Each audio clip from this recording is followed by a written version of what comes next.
사도신경으로 우리의 신앙 고백하시겠습니다.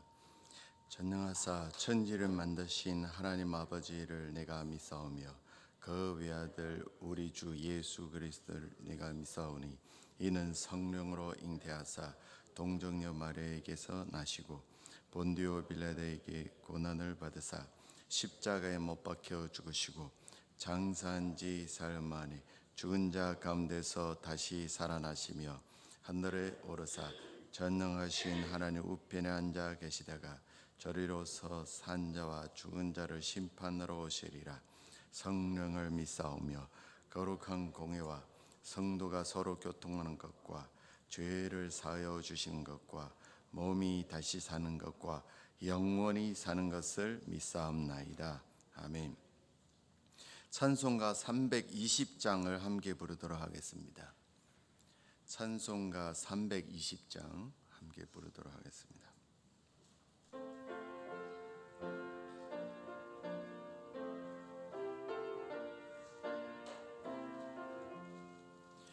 나의 죄를 정케 하사 주의 일군 삼으신 구세주의 넓은 사랑 항상 찬송합니다.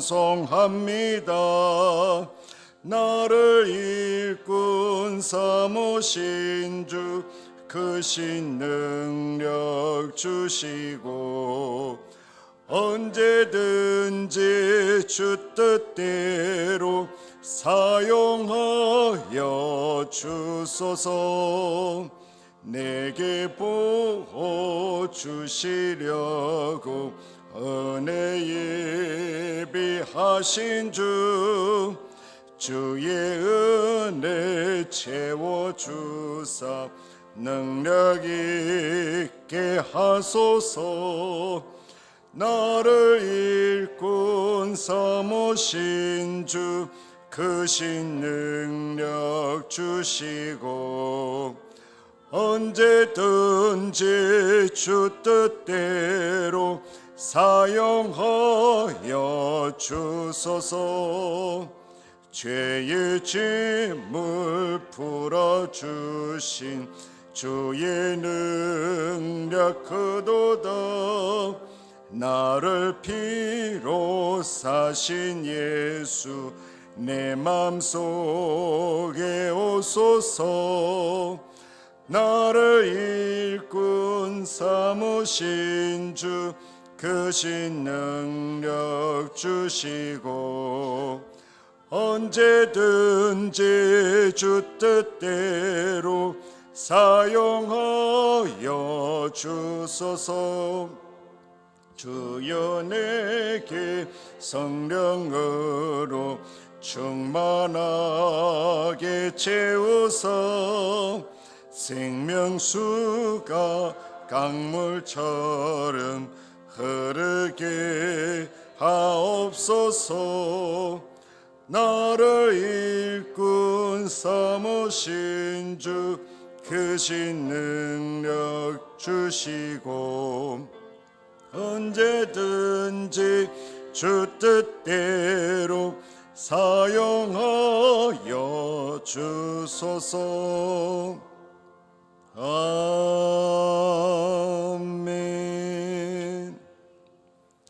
아멘. 오늘 우리가 함께 나눌 말씀은 역대상 26장 1절부터 32절 말씀입니다. 제가 가진 성경으로는 구약 648쪽입니다. 역대상 26장 1절부터 32절 중에 1절부터 12절까지 말씀을 저와 함께 한 절씩 교독하신 후에 마지막 절은 함께 읽도록 하겠습니다. 고라 사람들의 문지기 반들은 이러하니라.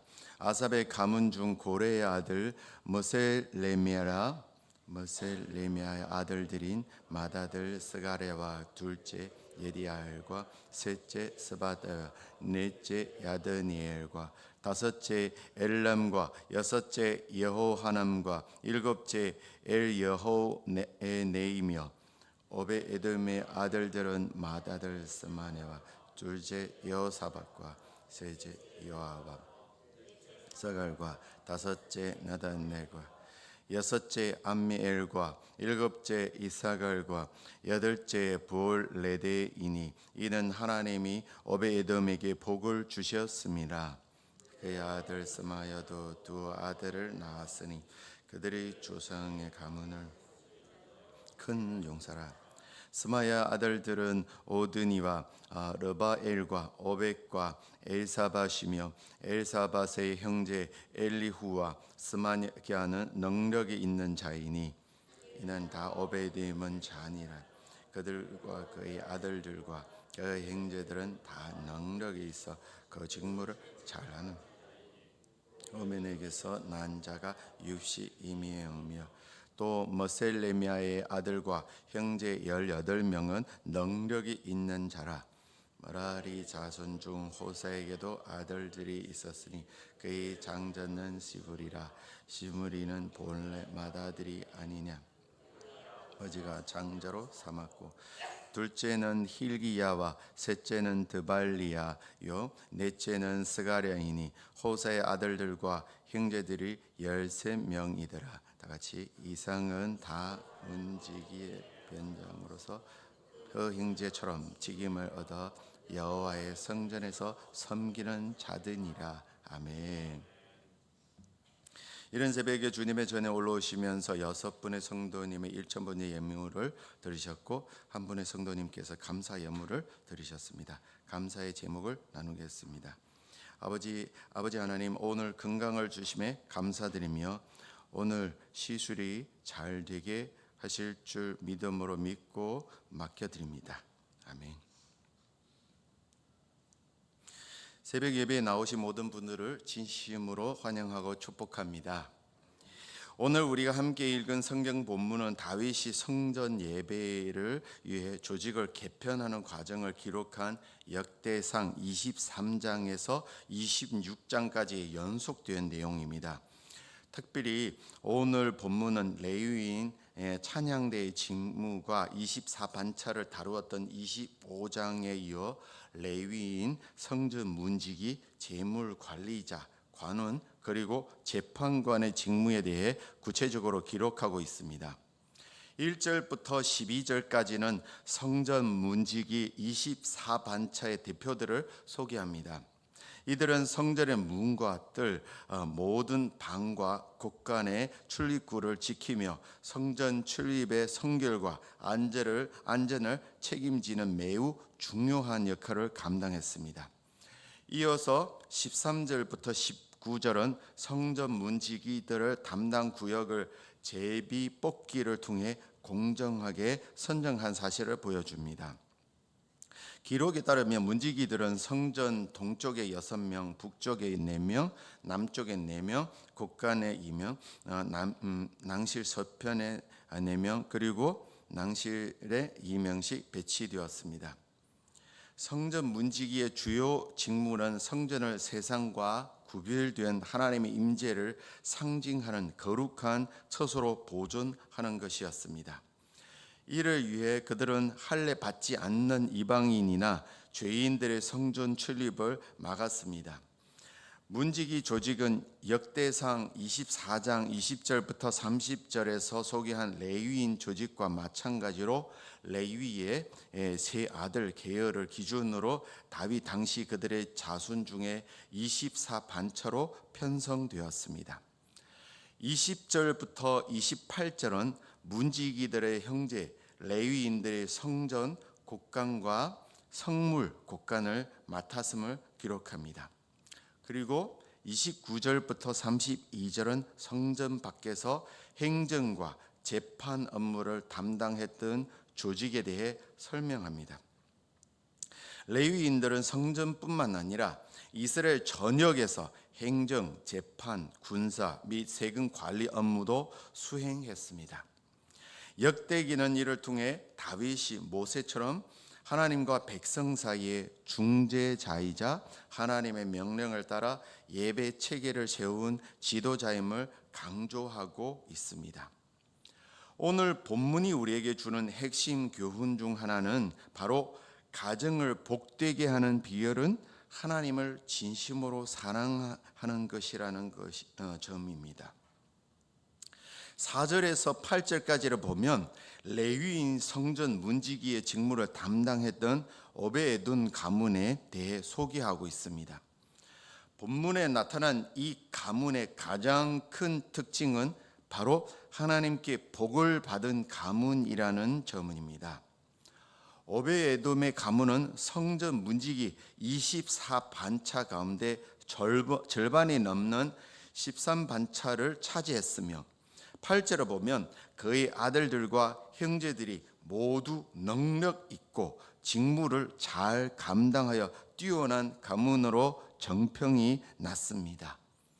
특히 6절을 보면 오베에돔의 장자 스마야의 아들들은 용사의 칭호를 얻고 가문의 족장이 되는 영광을 누렸습니다. 오베에돔 가문에서만 총 62명의 문지기가 배출되어 문지기 가문 중 가장 많았고 모두 직무 수행에도 뛰어났습니다. 그렇다면 오베에돔 가문이 이처럼 큰 복을 얻을 수 있었던 이유는 무엇이었을까요? 그 이유는 바로 그가 하나님을 진심으로 사랑했기 때문입니다. 본문에 나오는 오베에돔은 역대상 13장 9절부터 14절에 기록되었듯이 다윗의 첫 언약궤 운반이 우사의 죽음으로 실패했을 때 심지어 다윗조차 머뭇거렸던 하나님의 궤를 자기 집으로 받아들여 3개월간 모셨던 바로 그 사람입니다. 그렇다면 이 오베에돔은 과연 어떤 사람이 있을까요? 그의 이름 뜻은 에돔을 섬기는 자입니다. 이름의 뜻만으로는 본다면 결코 긍정적이지 않는 인물로 여겨질 수 있습니다. 더욱이 그는 가드 사람이라고 불렸는데 가드는 팔레스타인 지역에 있는 아주 작은 시골 마을이었습니다. 그는 이름의 뜻도 출신도 내세울 것이 전혀 없는 원래부터 복을 받을 만한 인물이 아니었습니다. 그럼에도 불구하고 오늘 본문을 보면 그가 하나님의 복을 받았고 그의 집안까지도 큰 복을 받았습니다. 이처럼 복을 받을 수 없는 듯 보이는 별 볼일 없는 한 사람이 하나님으로부터 특별한 복을 받았다는 것은 참으로 놀라운 일이 아닐 수 없습니다. 여러분, 우사의 죽음으로 언약궤 운반이 중단된 이후에 하나님의 궤에 대한 사람들의 인식이 어떻겠습니까? 아무리 우사의 실수로 인한 재앙이었다 할지라도 사람들은 하나님의 궤를 매우 위험한 물건으로 여겼을 것입니다. 그래서 아무도 감히 자기 집으로 하나님의 궤를 드리려 하지 않았을 겁니다. 그러나 오베에돔은 달랐습니다. 그는 당시에 모두가 끓이는 일, 즉 하나님의 궤를 자기 집으로 모셨습니다. 물론 오베에돔이 하나님의 궤를 자기 집으로 받아들인 데에는 다윗의 명령이 있었을 수도 있습니다. 하지만 그 동기가 무엇이었든 오베에돔은 하나님의 궤를 자기 집으로 받아들여 3개월간 성심껏 모셨습니다. 이는 하나님께 대한 진정한 사랑이 없이는 하기 어려운 일입니다. 이에 하나님께서는 하나님의 궤가 오베에돔의 집에 옮겨진 후에 그의 집과 소유에 복을 내리셨고 하나님의 궤가 예루살렘으로 옮겨진 후에도 다윗을 통해 오베에돔의 가문이 성전 문지기의 절반 이상을 차지하게 하시는 큰 축복을 베푸신 것입니다. 이처럼 하나님을 진심으로 사랑하는 것은 곧 자신과 가정을 복되게 하는 가장 좋은 방법입니다. 사실 이 방법보다 더 좋은 방법은 있을 수 없습니다. 사람들은 물질을 모으고 명예를 얻으며 군세를 잡는 등의 인간적인 방법으로 자신과 가정을 복되게 하려 하지만 그렇게 해서는 결코 가정을 진정으로 복되게 할 수 없습니다. 오직 하나님을 사랑하는 것만이 자신과 가정을 복되게 하는 유일하고 가장 좋은 방편입니다. 아브라함의 가문을 보십시오. 아브라함은 처음에 영리하거나 강력해서 축복받을 만한 것이 아니라 하나님을 진심으로 믿고 사랑했기 때문에 하나님의 특별한 보호와 인도를 받으며 늘 번창하는 삶을 살 수 있었습니다. 뿐만 아니라 그는 하나님의 구속사에 있어서 중심적인 역할을 수행하는 큰 영광을 누릴 수 있었습니다. 그러므로 사랑하는 성도 여러분, 우리가 가정을 복되게 하길 원하면서 하나님을 버리고 다른 인간적인 방법을 찾아서는 안 됩니다. 그것은 오히려 가정을 허무는 일이며 진정한 축복에서 멀어지는 결과를 초래할 것입니다.